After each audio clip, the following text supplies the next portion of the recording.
What's going on, everybody? This is Nick from House of Paint 203, bringing you part 2 of the Young Blue Dragon series. In part 1, we primed him and threw some base coats on his scales, underbelly, and membranes. And in this part, we are going to be applying some midtones to the membranes and the scales. Might throw a couple washes in there, I don't know. But we still have a lot to do, so let's jump right in.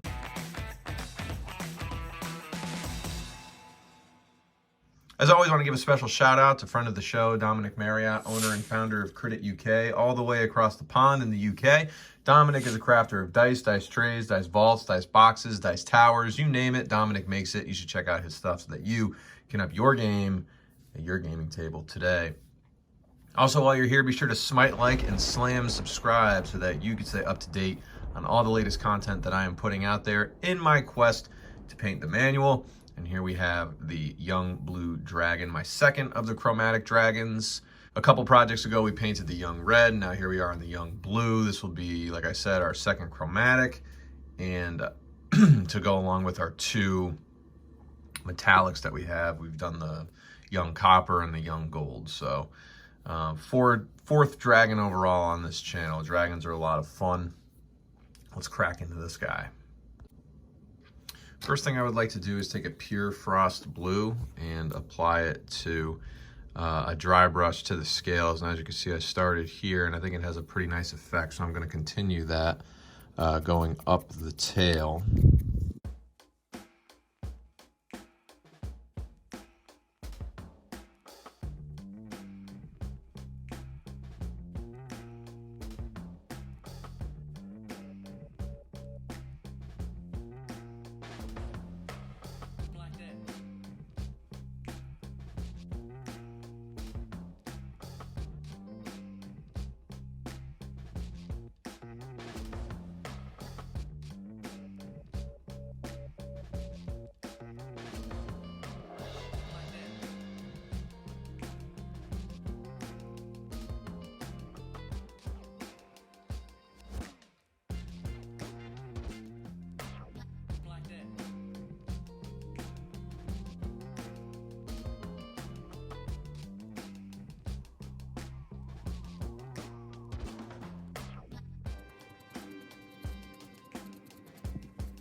So for this, I'm gonna go straight through, kind of get the tips.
midtones are on.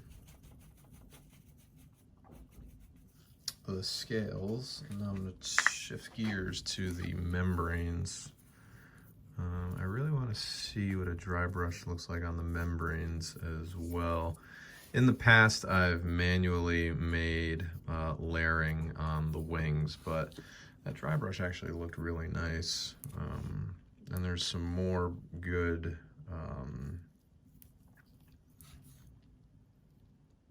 there's another look there.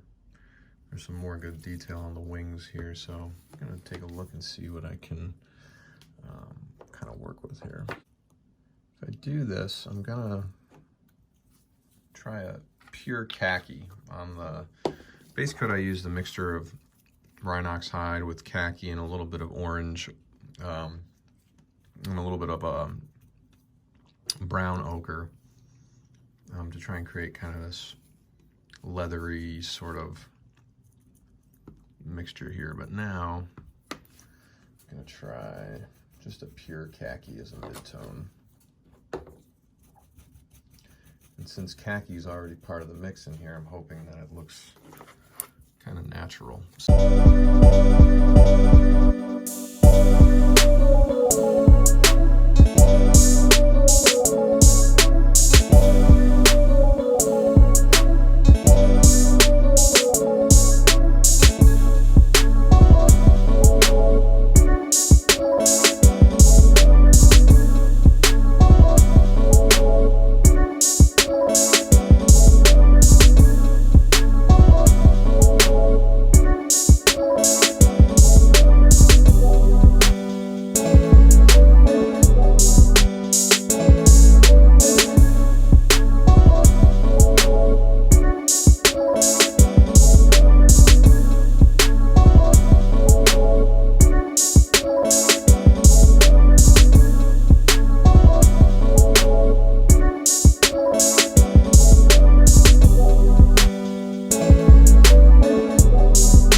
Heavy brown's already dry, so I'm gonna go ahead and grab the purple ink.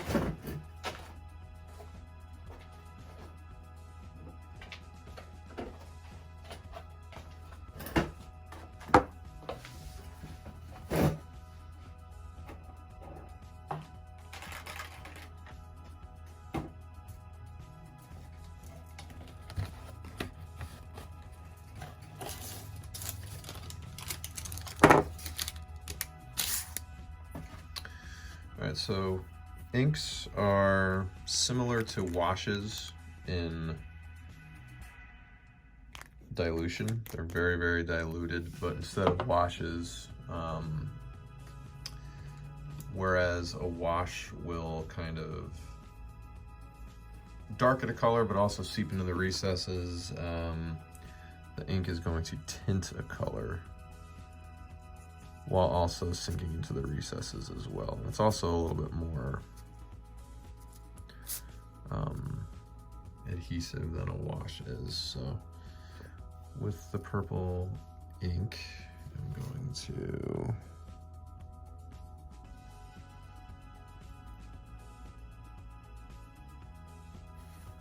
over his gums.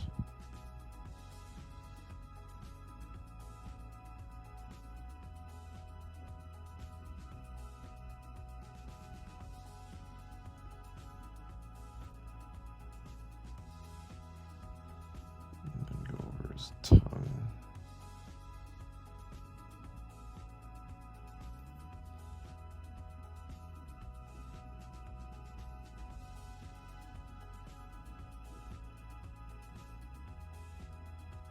So that was pretty good there. Now let that dry. And I think this is a pretty good place to call the young blue here for part 2.